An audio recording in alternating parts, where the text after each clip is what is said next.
Hello friends, सत श्री अकाल, आदाब, नमस्ते, welcome back to our channel Ilahi reaction. आज हम अपने चैनल पर लेकर आए हैं बहुत इंटरेस्टिंग वीडियो रिएक्शन जिसमें हम रिएक्ट करने वाले हैं China's message to India, don't even think about attacking Pakistan. Oh my God, I think ये कोई डायरेक्ट मैसेज नहीं होगा उनका, बट हाँ, जैसे जैसे वो उनको मतलब इतने सारे वेपन्स, इतने सारे इक्विपमेंट्स प्रोवाइड कर रहे हैं ना, तो ये एक काइंड ऑफ क्लियर मैसेज दिख रहा है कि पाकिस्तान के ऊपर कोई भी अटैक नहीं कर सकता। लेट्स सी वीडियो के अंदर और क्या कुछ खास जानने को मिलता है, फिर इसके बारे में बात करेंगे। ऑपरेशन को 1 साल पूरा हो गया। आपने तमाम टीवी चैनलों पर और सरकारी जो हैंडल्स हैं उस स्तर पर आपने देखा होगा तमाम तरह का जश्न मनाया जा रहा है। 1 साल यानी कि 3 दिन भी वो पूरे हो चुके हैं जब से ऑपरेशन सिंदूर शुरू हुआ था और उसके 3 दिन गुजर चुके हैं।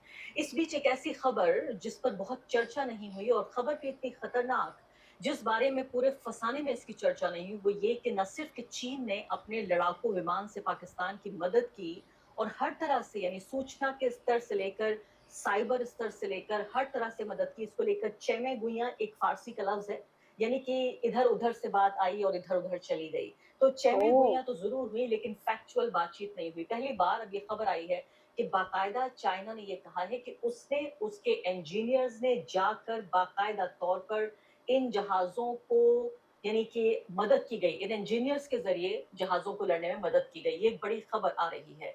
इसके क्या मायने हैं भारत और पाकिस्तान के बीच? जो ये तमाम जिस तरह का तनाव, जिस तरह का पूरी मिलिट्री फाइट और सब कुछ हो गया, इसके अलावा चर्चा इस बात पर भी कि वेस्ट एशिया यानी ईरान की जो जंग है, वो जंग क्या खत्म हो गई? क्या अब ये मान लिया जाए कि बिना एक प्रॉपर फॉर्मल तरीके से संधि हुए, सीज फायर हुए, ये मान लिया जाए कि अब ये फसाद खत्म हो चुका है?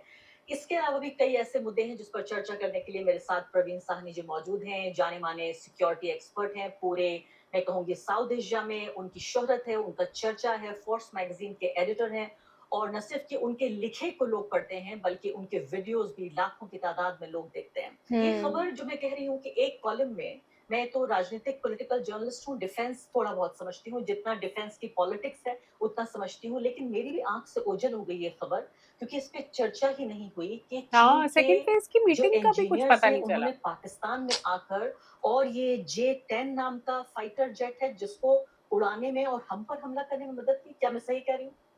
देखिए, ऐसा हुआ था जब ऑपरेशन सिंदूर हुआ उड़ाने और में और आप हमला जानती हैं, करने में। दर्शक जानते हैं कि ये 6 और 7 मई को सुबह ये जंग शुरू हुई थी और एयर वॉर हुई थी। और उसमें हम ये भी जानते हैं कि पाकिस्तान ने अपने J-10 हवाई जहाज उनको इस्तेमाल किया था। अब J-10 जो है वो चाइना का हवाई जहाज है, चेंगडू है, जो उनकी एविएशन कंपनी बनाती है। अब ये खबर आई है कि चेंगडू के जो इंजीनियर्स थे, जो रिसर्च करते थे इसके ऊपर J-10 पे, कहने का मतलब है जिनको हर चीज़ J-10 के बारे में पता है, वो लोग फिज़िकली वहाँ पर मौजूद थे, 6 और 7 की रात को जब ये जंग हो रही थी। तो वो वहाँ क्या कर रहे थे? ये एक बहुत बड़ी बात है। बहुत बड़ी बात इसलिए है कि अभी तक हम ये समझ रहे थे कि जो चाइनीज़ है, वो हथियार दे रहे हैं, J-10 दे दिया, PL-15 मिसाइल दे दी और उन्होंने ट्रेनिंग एक साथ कर ली, वो सब हम बात समझ रहे थे। पर अब ये खबर आ गई है कि वो वहाँ पे मौजूद थे। तो उसमें 2 बातें हैं, बहुत ख़ास हैं। पहली बात ये है कि जो फाइटर होता है, जो उनके जो एयर फ़ोर्स के, पाकिस्तान एयर फ़ोर्स के जो पायलट्स हैं, वो बहुत उनमें तजुर्बा है, ट्रेनिंग करी है, अच्छे हैं। तो वो जो थे अपने J-10 को उड़ाने में फ़ोकस कर रहे थे। जो ये इंजीनियर्स थे, वो ये फ़ोकस कर रहे थे, उनके उड़ने से पहले कि उसकी ठीक मेंटेनेंस है, क्योंकि अभी रिपोर्ट आ रही है, उस समय वहाँ पर जो टेम्परेचर था वो 50 डिग्री सेंटीग्रेड था। जब इतना ज़्यादा टेम्परेचर होता है तो जो रडार होता है J-10 का, उसमें खराबी हो सकती है। उसका जो इलेक्ट्रॉनिक वॉरफेयर सिस्टम होता है, जिससे जैमिंग करी जाती है, उसमें खराबी हो सकती है। तो वो सब इंजीनियर पहले वहाँ चेक कर रहे थे। और उसके बाद जब उन्होंने उड़ान भरी है उनके पायलट्स ने, तो तब जैसे कुछ मालूम होगा आपके दर्शकों को भी, उन्होंने अपने रडार बंद कर दिए थे। J-10 के रडार बंद थे। वो इसलिए बंद रखे थे, अगर वो ऑन करते, तो जो इंडियन के जो पायलट्स थे और फाइटर्स थे, उनको पता चल पता जाता चल कि जाता। हाँ, ये दुश्मन का हवाई जहाज यहाँ आ गया है। हम कैच कर लेते सिग्नल्स जी को। हाँ, तो वो उन्होंने बंद कर दिए और उन्होंने क्या किया, उसके ऊपर और पीछे एक और एयरक्राफ्ट रखा, जिसको हम बोलते हैं AEWC, मतलब एयरबोर्न अर्ली वार्निंग।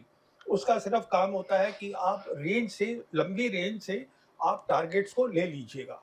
तो उन्होंने टारगेट लिए, वो पीछे थे, और वो टारगेट डेटा जो था वो भेजा इस जहाज को, J-10, जिसने की मिसाइल छोड़नी थी, जहां पायलट बैठा था, जिसने अपना रडार बंद कर रखा है, उसको डेटा भेजा। अब यहाँ पर एक बहुत बड़ी टेक्निकल बात आ जाती है। वो टेक्निकल बात क्या होती है कि जो उन्होंने भेजा, जो नेटवर्क था, वो नेटवर्क जो है वो दुरुस्त होना चाहिए। नेटवर्क की जो देखभाल है पूरी, और ये कि वो डेटा वहां से ठीक यहाँ पहुंचे, वो सब और चाइना यहाँ ने से किया है। ठीक जो है, जो उनका कंप्यूटर, देखिए पायलट जो होता है, जो बैठा होता है, उसके सामने उसके मिशन कंप्यूटर होते हैं, जिससे वो देख रहा होता है क्या हो रहा है। तो डेटा वहां से आया। उसके बाद J-10 में एक चीज होती है जो इलेक्ट्रॉनिक होती है, जिसको हम बोलते हैं SDR, जिसका बेसिकली उसका मतलब ये होता है कि वो सॉफ्टवेयर डिफाइंड रेडियो होते हैं। वो अपनी फ्रीक्वेंसी जल्दी जल्दी चेंज कर लेते हैं। उसको कैसे बनाना है, ये ब्रेन होता है पूरी चीज का। उसको कैसे ऑर्गेनाइज करना है, ये इंजीनियर ने पहले करके लगाया हुआ था उसमें। तो तो जब बेसिकली वहां वो से वहां पे डेटा सिर्फ हेल्प आया तो करने आए डेटा थे कि ठीक है, हाउ टू फ्लाई। SDR ने कंफर्म किया जो सॉफ्टवेयर डिफाइंड रेडियो है, और फिर उन्होंने वो डेटा जो था, जो पायलट को भेजा उसके मिशन कंप्यूटर के ऊपर, क्योंकि पायलट को पता नहीं है, उसे दिखा नहीं है। तो हाँ। उसके बेसिस पे देखिए, अगर डेटा ठीक नहीं होगा, और अगर डेटा रास्ते में जैम हो गया, या साइबर अटैक कर दिया हमने, दुश्मन ने कर दिया, वो खराब हो सकता है। तो SDR की बहुत अहमियत होती है। उसको मेंटेन करना, उसको ठीक प्लग इन करना, और चलने से पहले और उसके बाद उसका जब मिशन कंप्यूटर पे आया, जो कि डेटा दूसरे जहाज ने दिया था, उसके बेसिस पे इन्होंने PL-15 को बटन दबाया और छोड़ दी, और वो सीधा जाके टारगेट पे लग टारगेट गया। पे टारगेट पे लगा लगा। मैं टारगेट की बात करूंगी कि क्या है टारगेट, हमारा ही नुकसान जाहिर हुआ होगा। तो मुझे जी। ये बताइए, लेकिन ये हमला तो अचानक हुआ। भारत ने बताया जरूर था कि हम हमला करने जा रहे हैं, हमने ऐलान किया था कि हम ऑपरेशन सिंदूर करेंगे, लेकिन ये कोई हफ्ते भर पहले तो हमने बताया नहीं था। तो फिर ये इंजीनियर कैसे चीन से पाकिस्तान आ गए और सारी तैयारियां हो गई? ये तो लग रहा है कि हफ्ते भर की 10 दिन की तैयारी है। नहीं, ये हफ्ते 10 दिन की नहीं है, ये कई सालों की तैयारी है।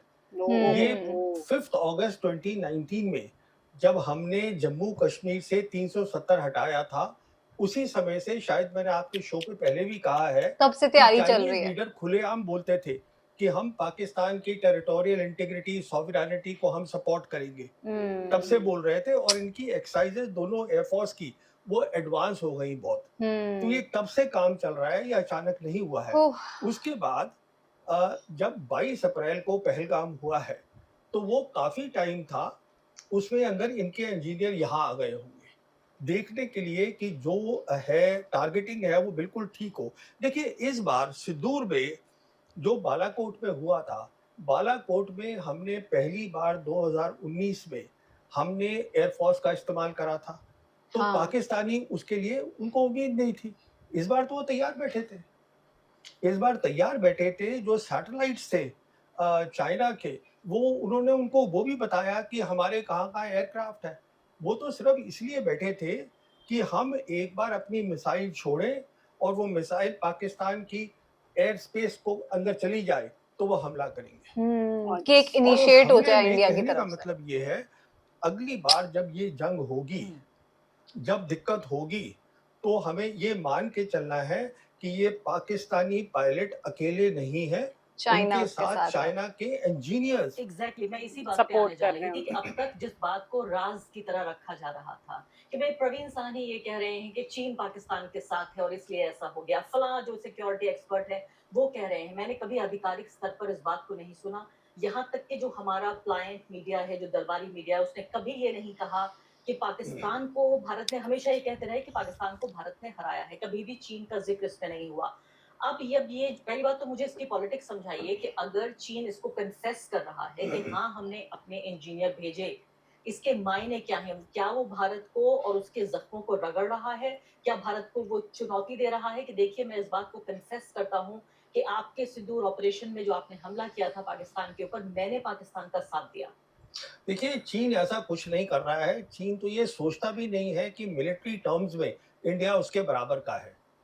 चीन जो है माय अपनी गॉड। बराबरी मिलिट्री में सिर्फ अमेरिका के साथ करता है। चीन ये सिर्फ बात ये तो संदेशा सही दे है। रहा है कि आप ये समझिएगा, जब भी कोई चाइना को चाइना कंपटीशन से सिर्फ ऑफिशियल अमेरिका से चैनल लगता है से और किसी से खबर नहीं आती लगता। है, ये बात तो बिल्कुल इसका करेक्ट है। मतलब ये है कि वो पूरी सरकार की परमिशन से आई है। हम्म। तो ये जो उन्होंने इंजीनियर का नाम भी दिया है, किसने बयान दिया है, वो सब है, उनकी न्यूज़पेपर है, एक आता है साउथ चाइना मॉर्निंग पोस्ट, बिल्कुल। उसमें ये पूरी स्टोरी ये है। तो मेन स्ट्रीम बिल्कुल हाँ, है, ये हाँ। भी नहीं है कि कोई, तो और ये देखिए, कोई अमेरिका भी नहीं कि खबर नहीं, लीक नहीं, होके आ गई, वहाँ तो लीक भी नहीं हो सकता चीन है। चीन बेसिकली हमें ये बताने की कोशिश कर रहा है कि लड़ाई जो है नहीं करो पाकिस्तान के साथ, लड़ाई की साउथ एशिया में ज़रूरत नहीं है, मैं पाकिस्तान के साथ खड़ा हूँ, ये हमें कह रहा है, कोई हमें चुनौती नहीं दे रहा है। लेकिन हमने तो ये कह दिया कि अगर एक बार और कोई टेरर एक्ट हुआ, so it will be an act of war, यानी कि अगर पाकिस्तान की तरफ से कोई और आतंकवादी गतिविधि होती है तो हमें युद्ध करना होगा।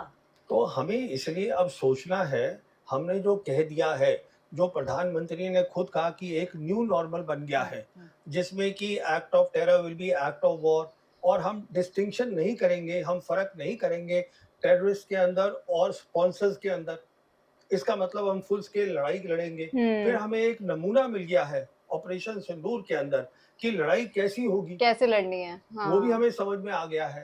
वो एक अलग टाइप की लड़ाई होगी, जैसे आज तक कभी हिंदुस्तान पाकिस्तान ने वो लड़ाई लड़ी ही नहीं है। कैसी होगी? हाँ, देखिए अब तक क्या होता था, हिंदुस्तान पाकिस्तान की जो लड़ाई होती थी, वहां पर एक लाइन होती थी जो हम बोलते थे कॉन्टैक्ट लाइन। इस तरफ हमारी फौज है, उस तरफ उनकी फौज है, लड़ाई यहाँ से शुरू होती थी। क्या ये जैसे लाइन ऑफ हमारी लाइन कंट्रोल ऑफ की बात कंट्रोल कर रहे है, हैं? बिल्कुल। वो लड़ाई वहां से शुरू हुई, और फिर हमारा प्लान है, हम इधर गए, उनका प्लान है वो इधर गए, एयरफोर्स उनको सपोर्ट कर रहा है। अब तो वो लड़ाई नहीं है, क्योंकि हमने क्या देखा इस बार कि आप जो है मिसाइल्स और ड्रोन्स आप कहीं भी फेंक सकते हैं, डेप्थ में फेंक सकते हैं, जो हमने भी फेंकी, उन्होंने भी फेंकी। इसका मतलब है ये वो कॉन्टैक्ट लाइन, रियर, अब हम साइड, क्रॉस कर ये चुके वो हैं। बैटलफील्ड का, पूरी बैटलफील्ड एक हो गई है। हम्म। ये तो पूरी बात बदल गई ना अब। इसका मतलब ये है कि अब जो लड़ाई है, जो है वो एक बहुत खतरनाक लड़ाई होगी। उसका कहीं पे भी कन्वेंशन बम जिसे मार हम सकते कहते हैं थ्रेशोल्ड, वो बहुत कम हो गया है। हम्म। प्रॉब्लम ये है, हमारा प्रॉब्लम टेररिस्ट से नहीं है, हम हम्म। टेररिस्ट से 1991 से लड़ रहे हैं। हमें तो स्टेट लड़ रहा है अरे हमसे। भाई, हमें तो पाकिस्तान मिलिट्री से लड़ना है ना, वो हम लड़ नहीं रहे हैं उनके साथ। पाकिस्तान मिलिट्री से हमें ताकत बनानी है कि हम उनके सामने खड़े हो सकें। अगर उनको पता चल जाएगा आपके पास ताकत है लड़ाई लड़ने की उनके सामने, तो वो ये कम कर देंगे काम लेकिन जो कर रहे पाकिस्तान हैं। तो छिप के लड़ रहा है। आज की जो वीडियो थी ना वो बहुत इंटरेस्टिंग थी, और सच में जो जो फैक्ट्स उन्होंने बताए ना, मतलब ऐसा होता है कि जैसे आपने एकदम से सुन लिया कि जो पाकिस्तान की हेल्प करी है चाइना ने, आपको डीपली नॉलेज नहीं होती कि कैसे हेल्प करी है, क्या हेल्प करी है। जैसे उन्होंने बताया कि उस टाइम पे J-10 को उड़ाने के लिए वहां इंजीनियर्स मौजूद थे, उन्होंने रडार बंद किया, उन्होंने एक एक चीज बताई, उन्होंने बताया स्क्रीन पे ऐसे ऐसे करके जो है वो मैसेजेस आएंगे, उसको कैसे रीड करना है, क्या करना है, वो सारी चीजें उन्होंने उनको बताई। और एक वही बात है, वो एक इनडायरेक्ट मैसेज दिया है उन्होंने इंडिया को या पाकिस्तान के किसी और भी दुश्मन को कि कभी कोई इनके ऊपर अटैक ना करे, हम इनके साथ खड़े हैं, कल को कहीं पे भी जरूरत पड़ेगी तो पाकिस्तान के पायलट्स अकेले नहीं है। तो आज की वीडियो बहुत इंटरेस्टिंग थी यार। इस वीडियो ने काफी सारी चीजें हमें शॉकिंग बताई हैं, जो एक्चुअली में हम इस चीज के बारे में अब हम डीपली सोचना शुरू करेंगे कि ये चीजें, मतलब वो हम लोगों को लगता था कि आई थिंक ये जो सारा प्लान चला है, ये आई थिंक जब इंडिया में जो टेररिस्ट अटैक हुआ था, पुलवामा अटैक, उसके बाद आई थिंक कहीं ना कहीं ये सारी चीजें स्टार्ट हुई होंगी। लेकिन ऐसा नहीं है। वो कह रहे जैसे ही कश्मीर में हमने जो सारे मसले हटाए थे वहां से, वो आई थिंक वहां से ही प्लानिंग स्टार्ट हो गई थी। और चाइना ने जिस तरीके से J-10 को फ्लाई करने से लेकर उसे सिग्नल भेजने तक, एक सेकंड एयरक्राफ्ट उसके पीछे चल रहा था जो लगातार उन्हें सिग्नल पास आउट कर रहा था, ये सारी चीजों ने हमें इतना ज्यादा शॉक किया है ना कि मतलब ये सारी चीजें चाइना किस लेवल पे सोच रहा था। यानी कि अगर हम ये सोचे कि हम पाकिस्तान को हरा सकते थे अगर हमारे पास अच्छे एयरक्राफ्ट होते, भाई हमारे पास तो स्ट्रैटेजी ही नहीं थी। सारी स्ट्रैटेजी, सारा दिमाग, सारा माइंडसेट तो चाइना लगा रहा था अपना। सो डेफिनेटली बहुत टाइट पावर के साथ अब आई थिंक इंडिया को अपने आप को डिफेंड करना पड़ेगा। बाकी आज की वीडियो काफी नॉलेजेबल थी। इस वीडियो को लाइक और शेयर करना, चैनल को सब्सक्राइब करना मत भूलिएगा। और हम मिलेंगे एक नई वीडियो में, तब तक के लिए ओके बाय। बाय।